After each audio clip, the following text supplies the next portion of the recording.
Kisah hantu di Babakan Siliwangi. Dimas sedang bermain di rumah temannya, Adli, di daerah Ciumbuleuit. Saking asiknya, ia tidak menyadari waktu sudah menunjukkan pukul 2 pagi.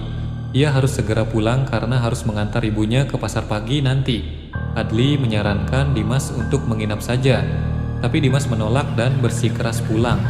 Rumahnya di daerah Taman Sari, yang berarti ia harus melewati Babakan Siliwangi. Jalanan begitu sepi, nyaris tak ada kendaraan lain, hanya suara mesin motornya yang bergaung di antara pepohonan besar yang membentang di sisi jalan. Udara terasa lebih dingin dari biasanya. Tiba-tiba motornya tersendat, lalu mati. Dimas mencoba menyalakannya kembali, tapi mesin tak mau hidup. Dengan berat hati, ia turun dan mulai mendorong motor di jalan yang gelap dan sunyi. Saat melewati tikungan, ia melihat sesuatu di pinggir jalan. Sebuah boneka lusuh tergeletak. Dimas bergidik tapi tetap melangkah. Namun baru beberapa meter berjalan, suara tangisan terdengar samar. Di bawah cahaya lampu jalan yang redup, seorang gadis kecil duduk di pinggir jalan sedang menangis. "Dek, kamu kenapa? Orang tua kamu mana? Kenapa sendirian di sini?" tanya Dimas.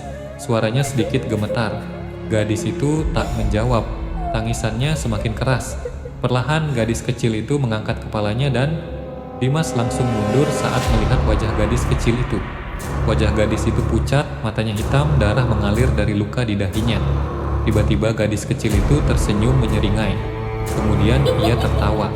Bukan tawa biasa, tapi tawa panjang yang menggema di seluruh jalan. Dimas panik, kakinya kaku, napasnya tersengal. Gadis itu mulai bangkit perlahan, tubuhnya bergerak dengan gerakan patah-patah, seperti boneka yang rusak. Dimas tak pikir panjang. Ia langsung berlari melewati gadis kecil itu sekencang mungkin, meninggalkan motornya. Tawa mengerikan itu masih menggema di belakangnya, seperti mengejarnya di sepanjang jalan. Begitu sampai di rumah, Dimas langsung menggedor pintu dan menceritakan semuanya pada ibunya.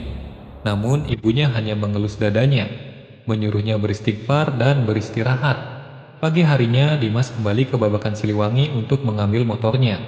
Untungnya motor itu masih ada di tempat ia tinggalkan. Sejak saat itu Dimas bersumpah tidak akan pernah melewati jalan itu lagi saat malam hari.